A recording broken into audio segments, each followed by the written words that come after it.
And Dan is going to discuss about automating outreach with social ads. So here we go. Yes, we have Dan online. Hello, Dan. Hello, how are you? Very well, thanks. The floor's all yours. Go for it. Thank you very much. All right, so we're discussing I think an attractive topic because I think link building is something people don't like to do. It's difficult, it feels like begging, and in this session we'll explore another option. Just a word of warning, we're not going to completely replace link building. I think manual outreach still has its place, but we're going to learn about an element, a layer you can add to your existing outreach efforts to make things a little bit smoother and to minimize human involvement. So we're going to jump into the presentation now, so I can show you how a layout of a typical campaign that I do may look like. So in simplified terms, we've got content piece is our centerpiece, and naturally there's always an element of manual outreach, and we've got our correspondence, and we're hoping to receive some pickups, some media pickups through that manual outreach. Now we've got perhaps social ads running as well, and our own media like Twitter and other channels. And of course, there's those who are smart also run a remarketing campaign to give that content another chance to be picked up. So when I say pickups, I mean bloggers, journalists really getting intrigued by your content and writing about it and referencing it, perhaps through a citation or link and so forth. Now, if we go into a little bit more detail, we can see how an actual campaign may look like. So we've got two modes. This one in particular is a fully automated campaign, and this one here is combined with manual outreach. So we're just going to go over the two and explain the differences and how it might work. So we've got our content piece. We're assuming it's a great piece of content, and we believe it's going to be attractive. And our role now is to push it out there and make it known to the world, and hoping that it'll be talked about and linked to. So let's say we've got LinkedIn, Twitter, and Facebook as our selected platforms, and Reddit as well. So we're running ads, maybe split testing them to see which one is more effective. And we've got let's say, a layer of content amplification through platforms like Taboola and Outbrain. And I'll go into that shortly to explain how that works. And of course, again, we've got a little bit of remarketing added to this. So this campaign actually involves no human as far as outreach process goes. We're hoping that the content is good enough to attract enough attention to itself and get picked up. In this scenario, we've got a combination of the two happening at the same time. So while we're running LinkedIn, Twitter, and Facebook ads for our content, and these ads are designed in a very specific way, we're not necessarily driving people towards a funnel or purchase channel. We're wanting them to be drawn towards our content and discuss it and share it and write about it. So while we're doing all these things, we've got a email campaign, reaching out via social channels, and another thing that some of you might find interesting is a customer match using email. Something to look up after this presentation. So Google customer match. So let's take Outbrain, for example. For those who haven't really used it, I'll just explain briefly how it can actually help outreach. Outbrain is not a platform that's just for generating traffic. I believe it's a link building platform as well. So for those who are not familiar, Outbrain is those recommended promoted stories at the end of popular articles. So you pay for your presence in there. So we did a little bit of testing in this area, and we found that yes, you get the traffic. So we did this test in January 2015, and we found that during this period where we actually brought Outbrain traffic to the site, to a particular article, we actually did get some organic link pickups, which is an interesting situation because we paid money 4-hour brain and sent people to the site, and then they chose to link to our content. So let's see how that looked like. So we had 8 links in total during this time period. 4 were text links. 1 was an image link, and then we had 3 no-follow links. So with no-follow links, you can't really do anything about it because it's a webmaster's choice to put a rel equals no-follow on it. So, but then the rest of them were actually do-follow links. Now we've repeated this process with different types of content, and with some it worked, with some it didn't. So that's an interesting thing. I think some people try and it doesn't work, and then they sort of give up. I think you should try more than a handful of times to really make a judgment whether your content's good enough to be picked up organically like that. So we're basically buying the impressions and clicks, and we're assuming that our content is attractive and exciting enough to earn these links organically, which is a nice way. You're kind of paying for the links, but you're not breaching Google's recommendations and guidelines. And of course, every time we push out content to our targeted audiences, we make sure we follow them around with that piece of content for at least a couple of weeks to make sure that they didn't miss it. So let's get into a setup of the campaign. This is a real campaign I did in time for my flight into the Philippines to do a demonstration of how this actually works. It's a fairly straightforward process. So once in Twitter ads, create new campaign, go to website clicks and conversions, give your campaign a name, and set the parameter when to run the campaign. So once you set the country that you wish to target, you're going to get a very broad audience, which is not what you're looking for in this case. So again, I think it's worth explaining that we're not really sending millions of people to our site now. We're hoping to get links. We're hoping to get mentions in the media. We're hoping for PR. So targeting an entire country is not necessarily what we want to do in this case. So we're in a business of narrowing the ads to the point where we're targeting only a handful of people. So the next step is to go into Audience Manager and create your audience list. And this is an exciting part. I think not enough people actually use this, and it's a brilliant tool for targeting narrow audiences. So we've got a feature here that allows you to upload your own list of people. So in this case, I've selected Twitter usernames, and I can simply upload it as a CSV file. And my source of Twitter handles and emails for targeting purposes is Meltwater, but you can compile your list from other sources, and you can do it manually even by harvesting search results. So Meltwater is my preferred database, and so in this instance I've exported all the journalists I wanted and found all their Twitter handles, all their Twitter usernames. With this, I've cleaned my database up a little bit, removed duplicates, white spaces, and so forth, and uploaded everything in Twitter.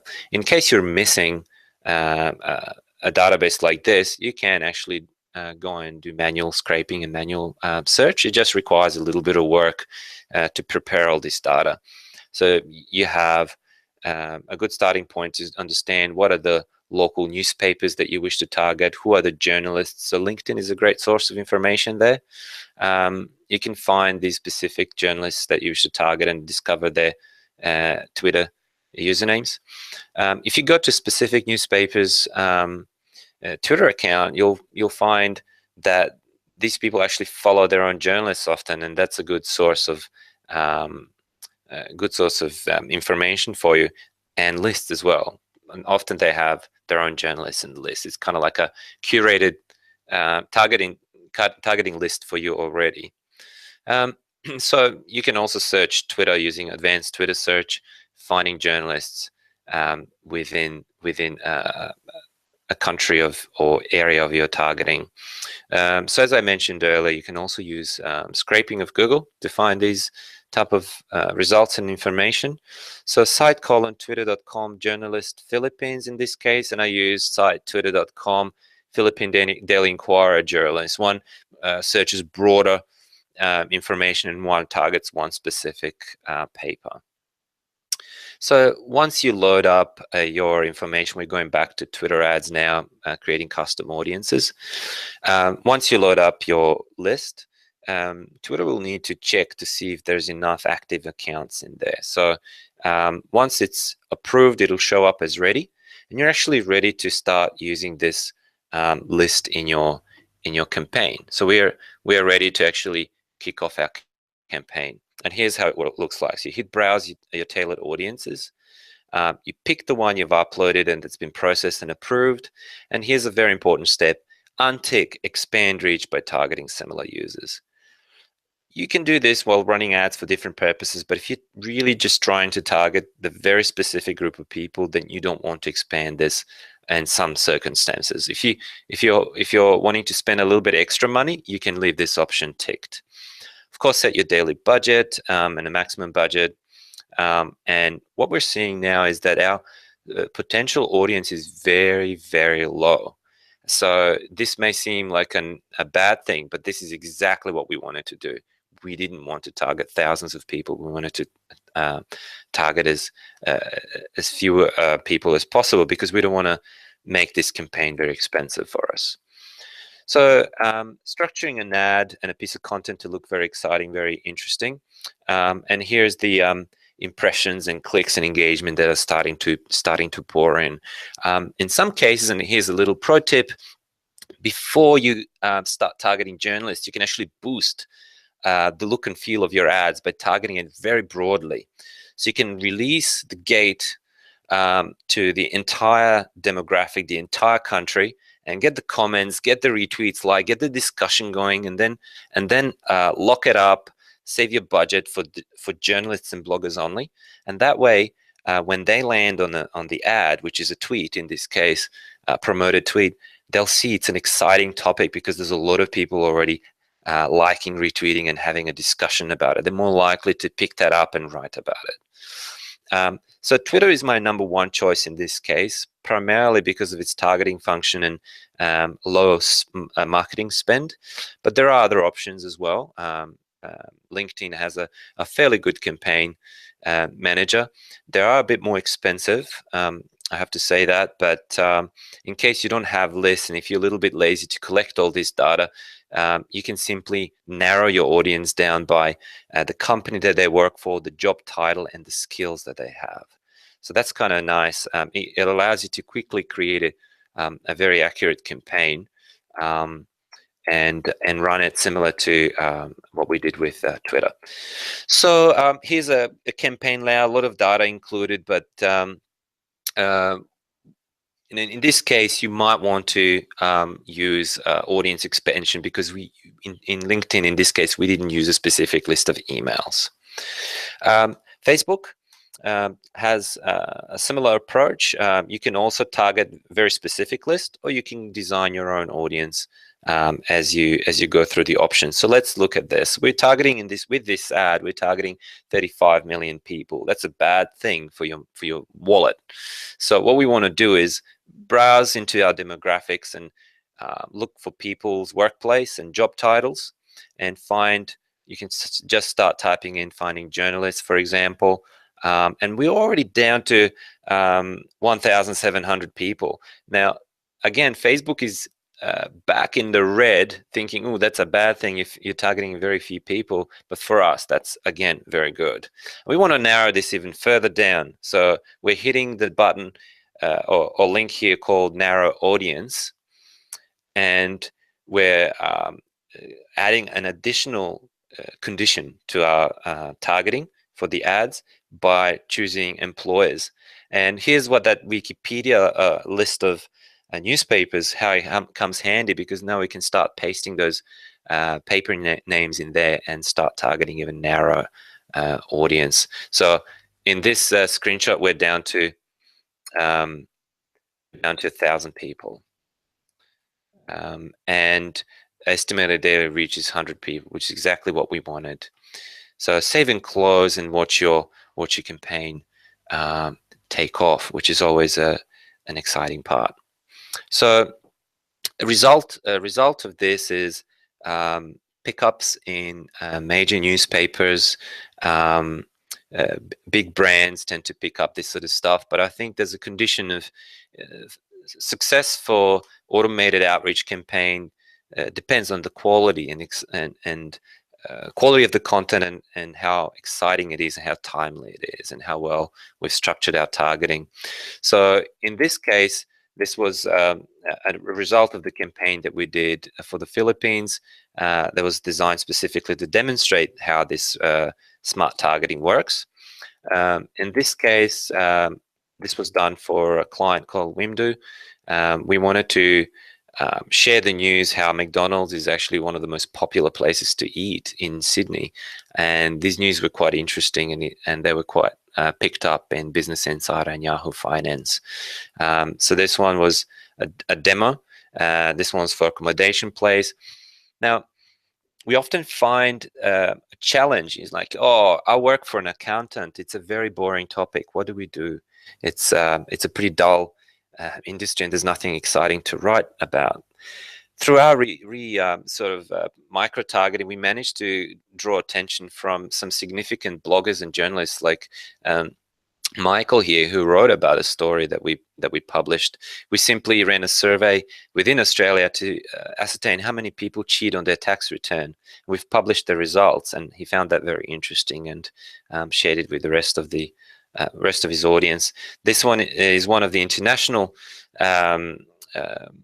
achievements we've made about what one country thinks of another, and this story was picked up by all major newspapers locally. So I think a lot of people go out there and chase links hoping to get those links, but I think this quote here sums it up quite nicely, and says, don't waste your time chasing butterflies, mend your garden and the butterflies will come, because links are meant to be a byproduct of a quality content, not the other way around. So I think we've got a little bit of time for some bonus material, because I've illustrated some of the content qualities that we are after when doing micro targeting like this and automating outreach. But let's just go into quickly how this is actually achieved.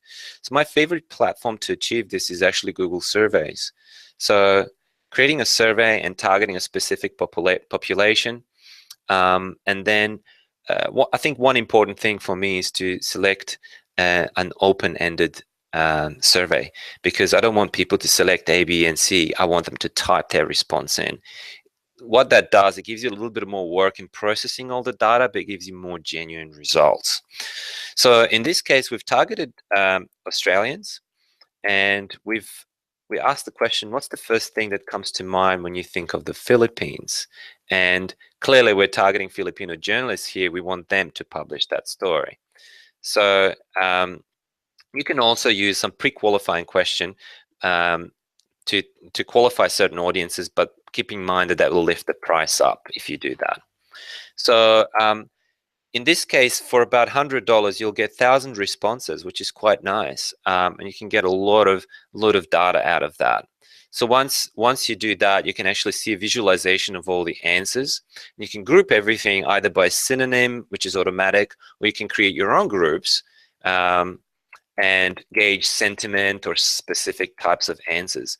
So in this case, I've grouped things by themes, and I've come up with a sentiment analysis for this particular case. Most people in Australia were neutral about when they think about the Philippines. 22% were positive, and there was 10.5% who had some sort of a negative sentiment. And here we break information further down into what are the positives, what are the negatives. And this is actually what ends up being that written piece, where we actually structure, and this is the type of content that you actually advertise through Twitter, Facebook, and LinkedIn, to pitch to the journalists. And in this case, you're not the story itself, you are the source of the story, you're the source of the news. And this is a very good way to get journalists' attention, particularly if you want to be linked. I think it's important to create source of survey data, so journalists have a reason to link to something as an in-depth resource. So I think we're out of time for the official presentation. We perhaps have a few minutes for some questions. Is that correct? Yeah, that's correct. That was a great presentation. Thank you very much for that. I do have some extra bonus material if you do have time, but I'll let you be the judge of that. I tell you, we've got a little bit of time ahead of us, about 12, 13 minutes or so. One question that did come in was the difference between link building and link sharing in regards to optimizing keywords. I'm not sure I understand in regards to optimizing keywords. Whether you're optimizing your keywords differently when doing the link building side as opposed to the link sharing. Oh yes, see, my approach to link building is more on the organic side. So there is absolutely no optimization happening. Now, we've seen Penguin go live. Things are a little bit easier. You're a little bit easier to get out of jail if things go wrong. You can do some corrections. That's nice, but I don't want to get in trouble. So I'm quite purposely not optimizing my keywords. I'm not optimizing my anchor text because links are a signal, but they're not as dominant signal as they used to be. I no longer tell people, can you put this in anchor text? Can you put that in anchor text? But there are certain things and tips you can do. For example, if you have a biography on your website, like your speaker profile, let's say conference organizers will just copy paste that entire snippet and put it in their HTML. Now, if you have a link back to your own site from that page, that'll end up being a live link. So it's a little bit sneaky, a little bit manipulative, but you've done your job there. And you have to make sure that your keywords make sense. Now, the bonus material is perfect explanation about the actual questions. So shall we jump into that and show a few more slides? That's absolutely fine. Go for it. Okay, because it's actually a perfect segue into it.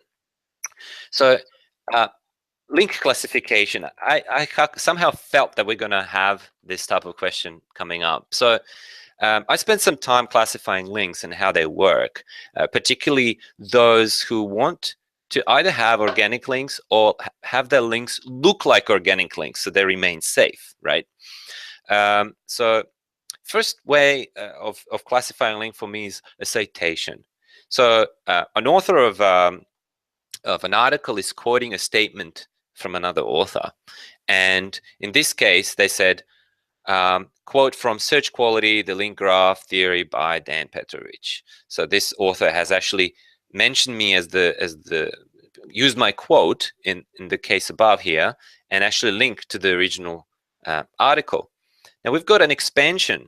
When expansion happens, this anchor text here is not optimized. It's just a link to another page. And that's great because Google likes to see a variety of things.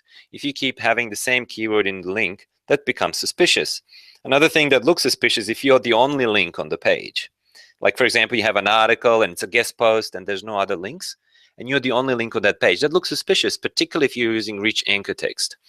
So in this case, the author is expanding the topic. They don't want to go in depth and explain what I've already explained. So they're sending their audience to another resource to get that background information.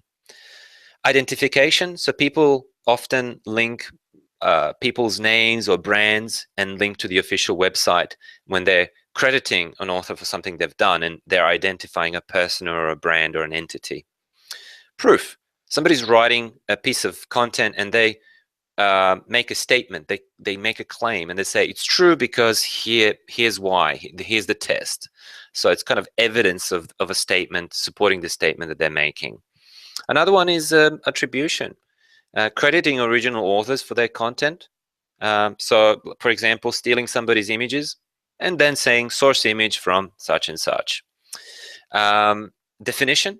Here's a list of different tools. So they're defining what a tool is and they're linking to the tool as part of that definitional context. Now we've got an example.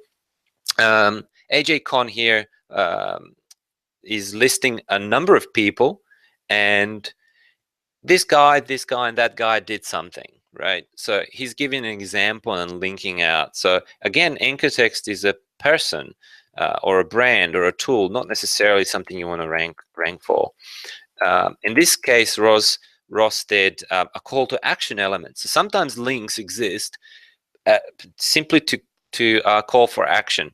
Another one that's quite natural on the web is a relationship. If you have a relationship with another business, in this case, we have a logo. We don't even have an actual optimized link. So why do links exist? To identify, to disclose a relationship, to define a concept. So it's often combined reasons, right? So I think this sums up quite nicely how links on the web exist and how they should look like. Now you can use this to do things organically, or if you're faking links, if you're still going out there and doing link outreach for the sake of links, well, this list that I just shared with you, you can use it as a little cheat sheet to make your links algorithm proof and penalty proof. If they look like that, if they're not suspicious, they won't be picked up.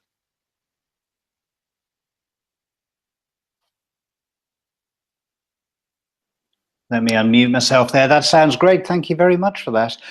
Yeah, one question I had from that was, you talked about, especially with the Facebook side and reducing the numbers. You know, I've done it myself with Facebook advertising. If you call in the whole of London, you get something like, I don't know, 12 million people. Which could be very expensive. Very expensive. And bringing those numbers down, have you found there's an optimal size? Do you use maybe groups of around 100 and have a number of campaigns? How? Yes, the problem is that most of these advertising platforms won't let you Oh, I think we may have lost. Dan, we lost you very briefly there. Oh, right. Okay. Am I still online? Yeah, you're back online. You just froze for a moment. Right. So what I was saying is we want to get up right to the creepy line, right? Our marketers, we want to target 1 or 2 journalists if we can. The problem is that these advertising platforms typically don't let us do that. Now, there are certain hacks and workarounds around this, so you have to be a little bit clever. Some of them will allow you to, like let's say an advertising platform allows you to target a minimum of 1,000 people. You can't go less than that, right? So 1,000 people in there, and then our list is approved. We're allowed to run the ad. Now we've got 999 men and 1 woman. And then we select another condition, target only females. Sometimes it lets you through.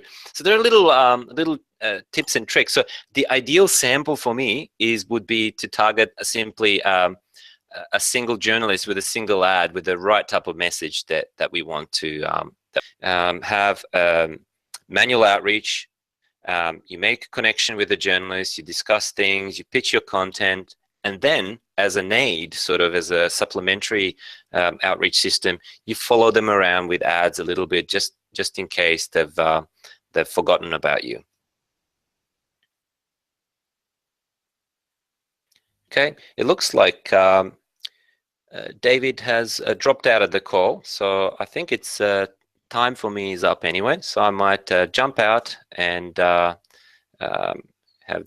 it was great to have the opportunity to be in this chat, guys, and hopefully we chat again. Thank you.